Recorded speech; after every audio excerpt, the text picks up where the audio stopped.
Hello, everyone. Welcome back once again to our Redeemer Lutheran Church Bible study on the book of Hosea. Pastor Eric Kleinschmidt from Redeemer Lutheran Church in Highland, Indiana, where it is already dark. Getting started here a little bit later than normal on this Thanksgiving Eve. We got service here in about an hour and a half. So today's study on chapter 8 might be a little bit shorter than you're used to, but I still think that we'll get through it just fine. If you missed chapters 6 and 7, we did 2 chapters last week. I'll put that link up above and you can go back and watch that one. Today's theme for chapter 8 is going to be reversal. We're going to see the reversal of Israel's fortune and God's promises, or at least his threat of reversal of his promises because of Israel's continued idolatry, and in specifically their worship of the calves, the golden calves that were set up in the north and the south in the kingdom of Israel. We'll talk about that. We'll go back to Aaron making the golden calf in Exodus. We'll also talk about Tiglath-Pileser III and find out how much Israel's tribute to Assyria would be worth in today's dollars. All of that is ahead as we look at chapter 8. Let's look at the text.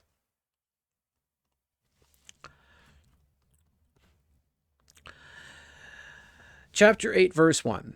Set the trumpet to your lips. So God has a proclamation that he wants all to hear, and it's not a good one.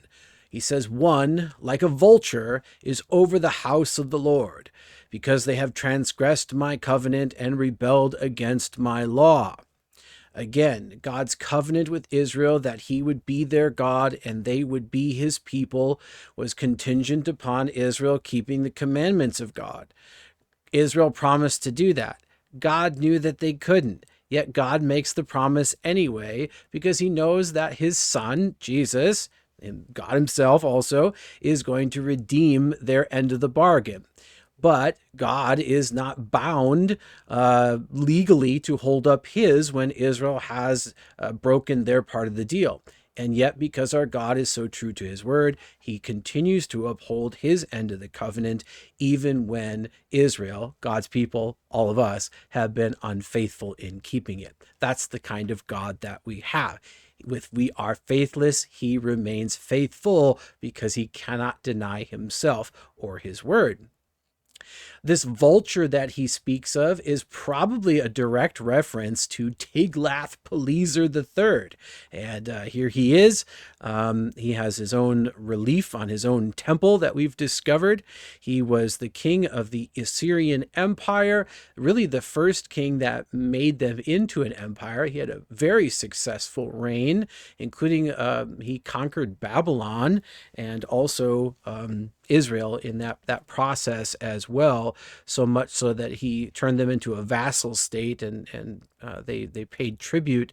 I'm not sure if it was to him or to one of his sons, but anyway, Tiglath-Pileser is an important figure in history, and much of what we know about him does come from the scriptures, although there are other records of his reign in the 700 BC that are out there. But there you can kind of see Tiglath with his regal beard that he's got going on there. All right.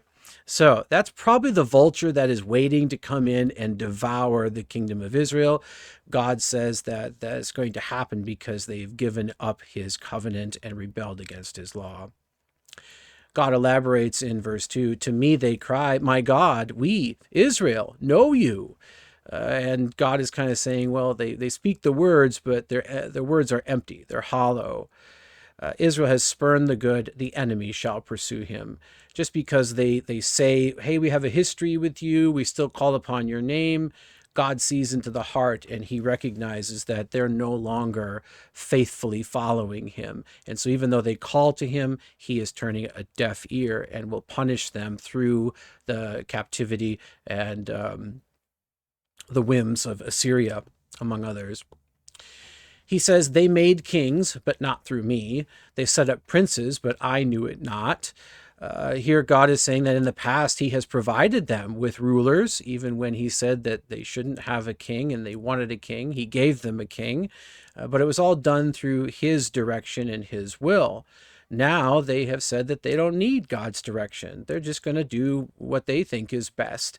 And so God is saying, well, yeah, they kind of left me behind, and now they think that they need my help. I don't think so. He goes on to say not only politically, but also spiritually, they have abandoned him. The second half of verse 4, with their silver and gold, they made idols for their own destruction. And what are those idols? Verse 5, I have spurned your calf, O Samaria. My anger burns against them. How long will they be incapable of innocence? They're saying they're not only choosing to be rebellious, they've moved beyond that. They've lost the ability to be good and righteous. For it is from Israel, a craftsman made it. It is not God. The calf of Samaria shall be broken to pieces. Okay? There's a couple things going on here in this, God talking about spurning their calf. Certainly there is just the, the farming imagery of a cow that gives birth doesn't spurn their calf. They take care of them. That's the way that nature is supposed to work, unless there's a problem somewhere, a severe problem, and the livestock, don't attend to their own young. So it's contrary to nature. So it represents a serious problem. So in other places in Scripture, God will say, can a nursing mother forget her child? And he uses it as a rhetorical question to say that he remembers his covenant, remembers his people. But here it is used in the negative, saying that there's a serious problem. You're diseased, you're sick. I don't want to have anything to do with you, even though it's contrary to nature. But there's also here a comment on Israel's idolatry, which is why we talk about the calf being broken into pieces. The worship of these golden calves had become the focal point of their idolatry.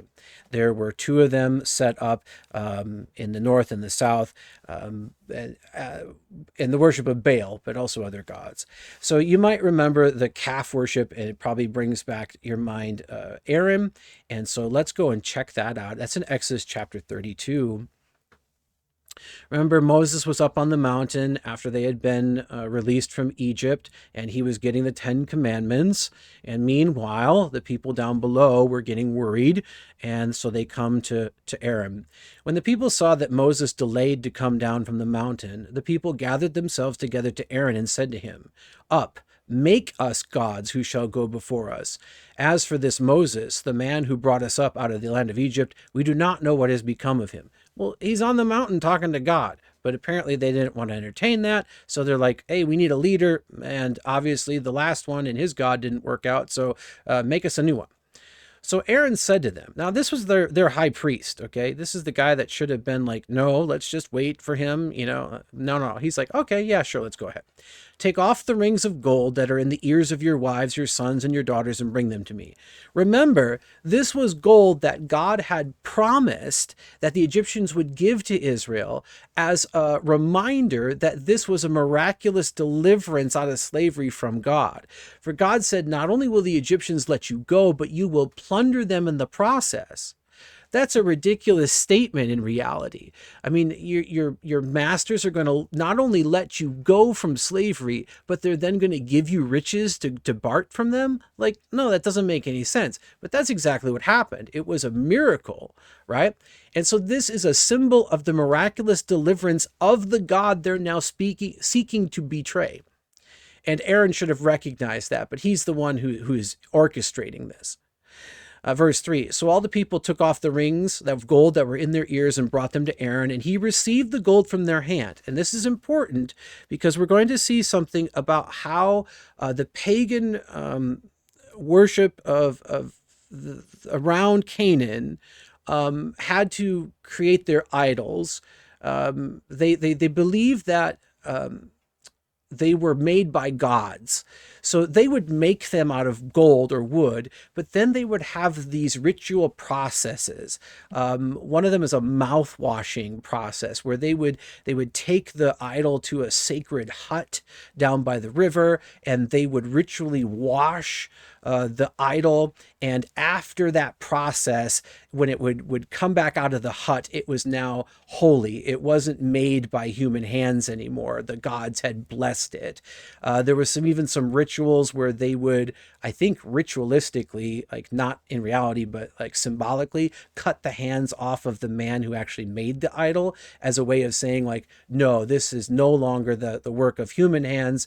Gods have made this. So it's divine, it's holy. Other times they would claim that the wood came from a holy forest or a holy tree or some other ridiculous claim, but it was all an effort to take away the fact that this was made by people, a fact that everybody knew, but because that would make this not as special, not as godly, not as supernatural a thing to worship. They create these myths and these rituals to say like, oh no, Gary didn't make this idol of Baal. It was the gods who gave it to us in the hut down by the river. So they had this idea that even though they all knew that it was fashioned from human hands, they developed this whole mythology around their idols to take that aspect out of it, and they just kind of ignore it. Hosea comes right out and says it. They are the product of craftsmen. God will say that over and over again. He points out what everybody knows but are trying to ignore. Look at how Aaron describes the creation of this calf later on in this chapter. But right here, we're told very clearly that Aaron took the gold from their hand and fashioned it with a graving tool and made a golden calf. Aaron did it with his own hands, it says. And they said, "These are your gods, O Israel, who brought you up out of the land of Egypt." When Aaron saw this, he built an altar before it, and Aaron made a proclamation and said, "Tomorrow shall be a feast to the Lord." This is weird. He's mixing this worship of the golden calf and also a feast to Yahweh. Like he's kind of hedging his bets somehow, or maybe the calf is more of a stand-in for Moses as the intermediary. I'm not really sure, but he's kind of mixing things up here. And they rose up early the next day and offered burnt offerings and peace offerings, and the people sat down to eat and drink and rose up to play. That's a euphemism, people. Okay? Yeah, they're deciding to have a ritualistic orgy. Okay? That's what's going on there, because that's part of the fertility cult of Baal worship and other pagan gods at this time. So this is, they're not worshiping Yahweh. They didn't come to any conclusion that this is how they should worship the true God. So they're fully into apostasy at this point. Okay. So then God tells Moses about this. Moses comes down with the tablets, right? Where he talks to his brother? I love that part. Joshua tells him that they're singing and dancing. He comes down, he sees the golden calf, the dancing, probably also a euphemism, and he threw the tablets out of his hands, broke them. He took the calf they had made and burned it with fire, ground it to powder, scattered it on the water, and made the people of Israel drink it. That is some serious fatherly discipline there. Here, verse 21, Exodus 34, verse 21. And Moses said to Aaron, "What did this people do to you, that you have brought such great sin upon them?" Like, did they torture you? Did they threaten to kill your dog? I mean, like, what's going on here, brother? Like, how did they convince you to make for them a golden calf? And Aaron said, "Let not the anger of my Lord burn hot. You know the people, they are set on evil." He immediately pulls the thing that Adam and Eve did in the garden, trying to deflect their guilt onto another. He says, "They said to me, 'Make us gods who shall go before us.'" They wanted me to make one for them. But he goes, "I didn't do that." All right? Watch how he's going to try to weasel out of this.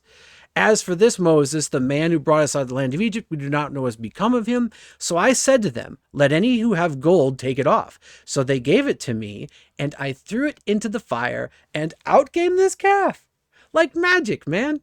Like total. I threw the gold into the fire, and the gods, something supernatural, fashioned this calf for us.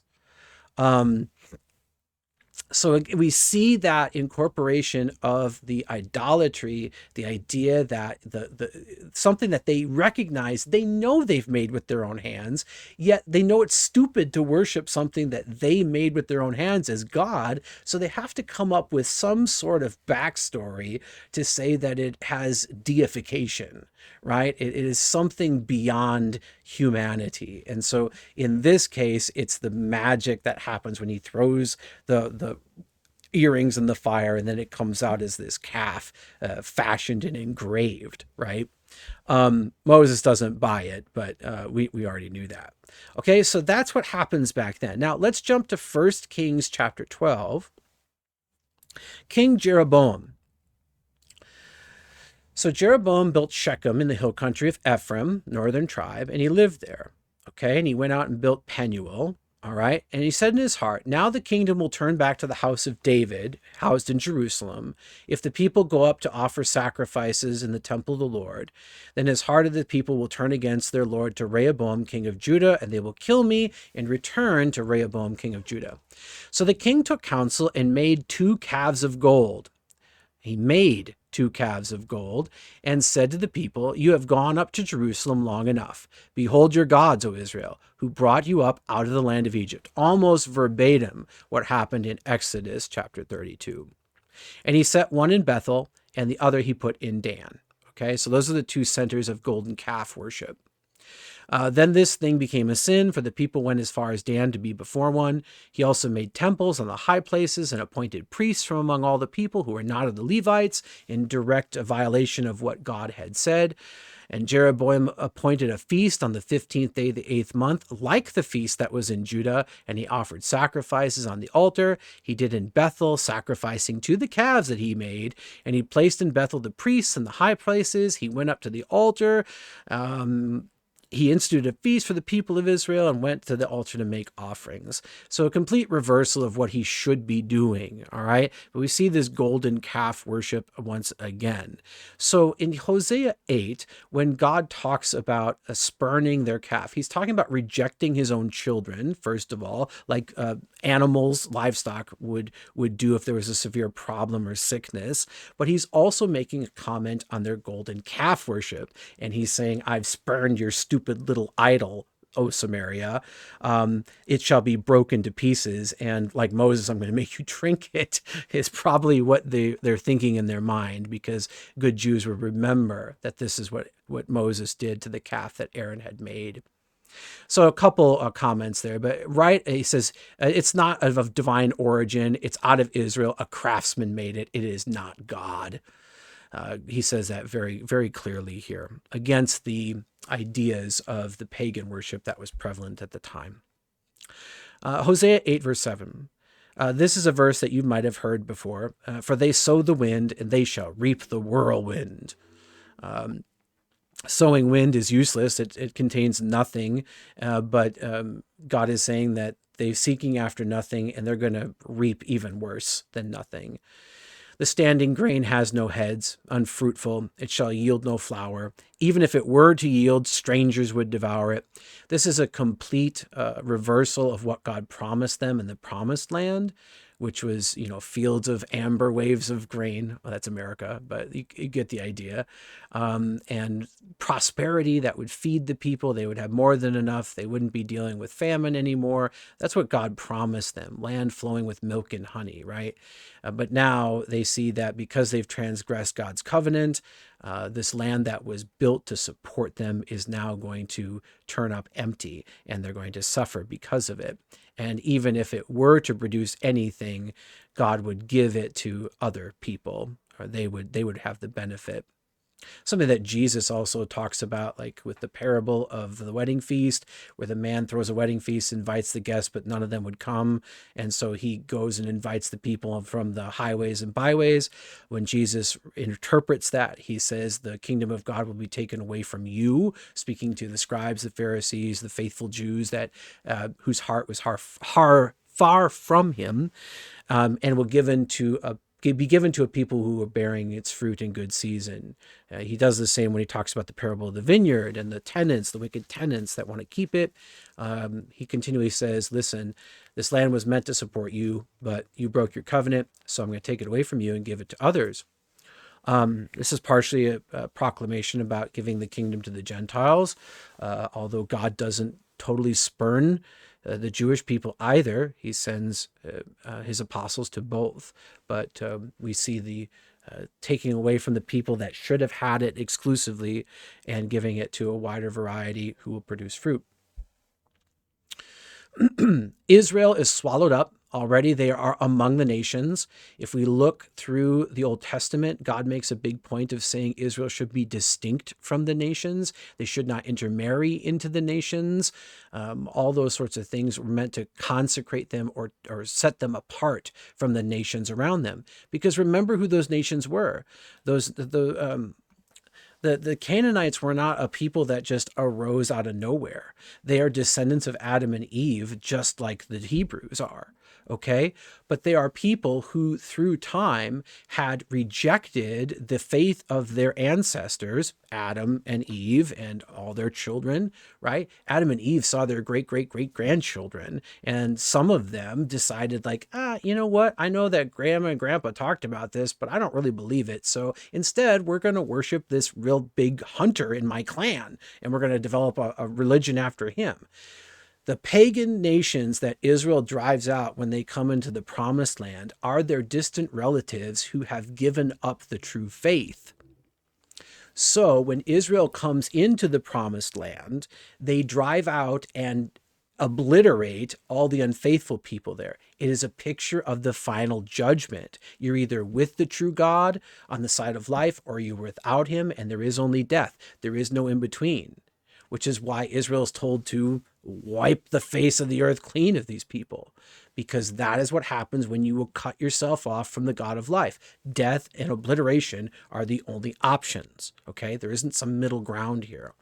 So these people that have spurned the Lord and the nations that Israel's not supposed to associate with are people who have rejected the true God. They're not just people who organically grew up and didn't know about Yahweh and his promises.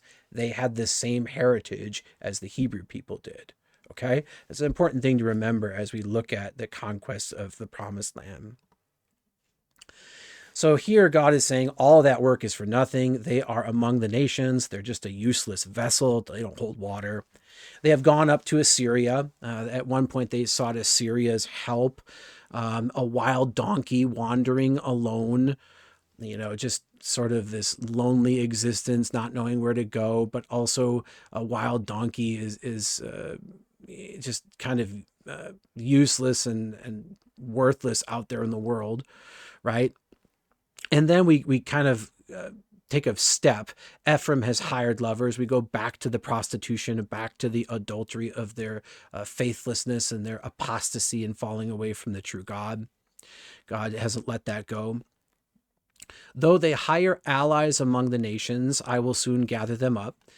He's saying, rather than seek me and my help that I have delivered them in the past, they tried to go the way of the world and make these political alliances, and they didn't think that they needed me. And God is saying, I'm going to show them the futility of their ways. The king and the princes shall soon writhe because of the tribute. This is interesting because this actually happens fairly quickly. The tribute is described in 2 Kings 15. 2 Kings 15:19, Pul, the king of Assyria, came against the land, and Manahem gave Pul 1,000 talents of silver, that he might help him to confirm his hold on royal power.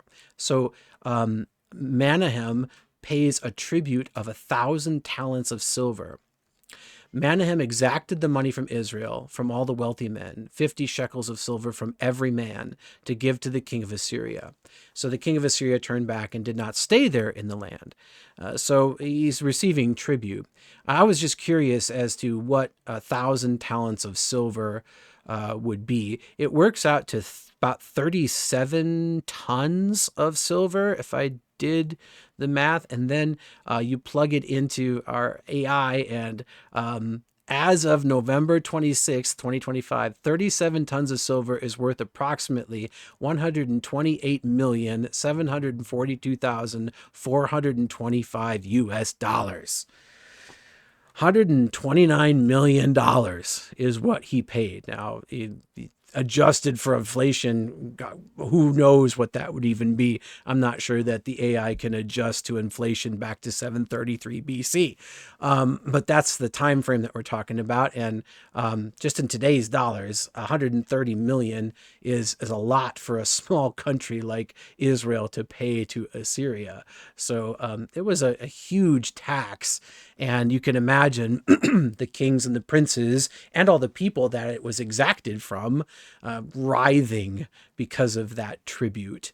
So there we see a direct fulfillment of this word of the Lord in verse 10.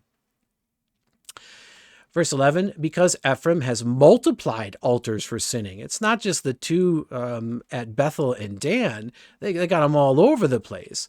They've multiplied it. They have become to him altars for sinning. Their own person has become. Your body is a temple kind of a thing.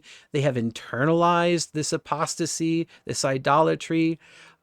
Interesting fun fact, the satanic black mass that apes the Christian mass uses, at least in LaVeyan Satanism, uses a naked woman for their altar. And you can use your imagination as to why. But the people become the altar for sinning. So we see the reality of this depravity, that they have internalized this idolatry so much that they have become it. And so the Satan hasn't really changed his pattern or his paradigm from the beginning. Is still using it the same today. Were I to write for him my laws by the tens of thousands. So God says, if I were to give them the law, which in Jewish history and understanding was a great blessing from God, because their God communicated to them, the law was a gift, even though they couldn't keep it. It was evidence that God cared for them and was interacting with them. And now he says, even if I were to write them my law by the tens of thousands, they would be regarded as a strange thing. They wouldn't even recognize it anymore. They wouldn't rejoice about it. They wouldn't be thankful. Much less would they actually read it and try to keep it. It would just be like, what is this thing? We don't know what, they are so far gone, they don't even recognize good when it stares them in the face. As for my sacrificial offerings, verse 13, they sacrifice meat and eat it, but the Lord does not accept them. In the worship in the Old Testament, people would bring their offerings to the temple. The Levites, and more specifically the sons of Aaron, who were the priests from the tribe of Levi, were full-time priests. They did not have another job that they went to. So they had to gain their living and provide for their families, I guess, through the offerings that were given to the temple. So when you brought a bull or a lamb as an offering to God, the priests would sacrifice it. A portion of that they would burn. That was God's portion, not that God needed to eat, but it was sort of a symbolic act of saying, we're giving this to you, God. And then the priests would take a portion, and it was their food. They would eat of it. There's also times when the people would eat of sacrificial animals, the Day of Atonement, the Passover, where they make the lamb and they eat it in haste. So they were participating with God in this fellowship meal, a holy communion, if you will. That was a big part of how they were to operate. Now that they're taking that holy worship and paganizing it, they're still doing the same things, but now God is saying, I'm not being a part of this anymore. They sacrifice meat, they eat it, but I'm not there with them. I'm not interacting with them anymore. I've left them behind. Now he will remember their iniquity and punish their sins. This is an exact reversal of verses like Jeremiah 31, where he says, I will remember their iniquity and forget their sins. So here God is saying, you know what? No, I'm going to remember them this time, which is a terrifying reversal for anybody that knows the scriptures, to have a God who in his grace says, I will forgive your iniquity, I will remember your sins no more, all of a sudden say, you know what, I will remember your iniquity and I will punish your sins. That's serious stuff, and that's how angry God is here. And he says, they shall return to Egypt. So the reversal of this entire deliverance from Egypt, the Exodus and all the things that God did that were so important to their identity, God is now reversing. He's like, I'm going to send you back to Egypt. Now, they don't actually go into captivity into Egypt. They end up in captivity to Babylon and Assyria and those nations. So it's not that he's saying you're going back into Egyptian slavery. He's just saying, I'm going to put you back into a slavery like you had in Egypt. And so that is coming because of their apostasy, and God saying, you know what, you've broken your covenant. There is going to be a consequence for that. And the land is going to spit you out and send you back into captivity. Why? Because Israel has forgotten his maker and built palaces. So they become the makers themselves. They forget who made them, and now they're making things for themselves. Again, a reversal of the real situation. Judah is not innocent in this case either, although they held out longer than the northern tribe did. Judah and the tribe of Benjamin have also multiplied fortified cities. They're trusting in their own strength. So I will send a fire upon his cities, and it shall devour her strongholds. They won't be able to stop me, and I'll prove that I'm God, is basically what he's saying. Through all of this text, God is really pointing out the danger of what they're doing, the consequence of what they've already done, his anger over their sin, his jealousy, which he warned them about way back in Exodus 20. He told them that he was a jealous God, and rightfully so. He's reversing his promises, and it all seems pretty bleak as he points out the idiocy of their idolatry, worshiping things that they made with their own hands. And he calls them out on this. You all know that you made this. Don't pretend that it's some sort of gift from God because you had Chris Farley wash it in a hut down by the river. Some of you will get that reference. But just because you think that it came from some nebulous gods, you all know that, the craftsman made it. And so don't pull this on me. I'm a God who is actually real, and you know this. I've delivered you in the past, and everything you're seeking is going to come to nothing, and I'm going to undo what I have done, and then you'll know that I'm still in control. This is terrifying news to anybody who believes that God is real. How many of Hosea's listeners took it to heart? We're not sure. How much of Hosea's message fell on deaf ears? Well, a lot, because they end up living through exactly what Hosea said would happen to them.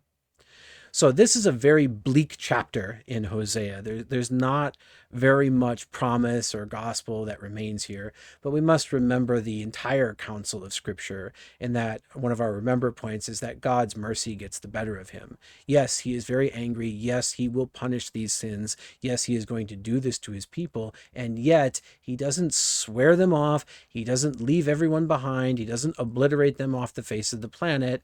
Rather, he continues to save them and uphold his end of the covenant, even though legally he doesn't have to, because even when we are faithless, he is faithful, for he cannot deny himself or his word. So we hold on to the words and the promises of our God, even when we recognize that we have not lived up to our end of the covenant, and have been like Israel many times in our life, we are thankful that we have a God who is steadfast and immovable in his promises. A blessed Thanksgiving to all of you.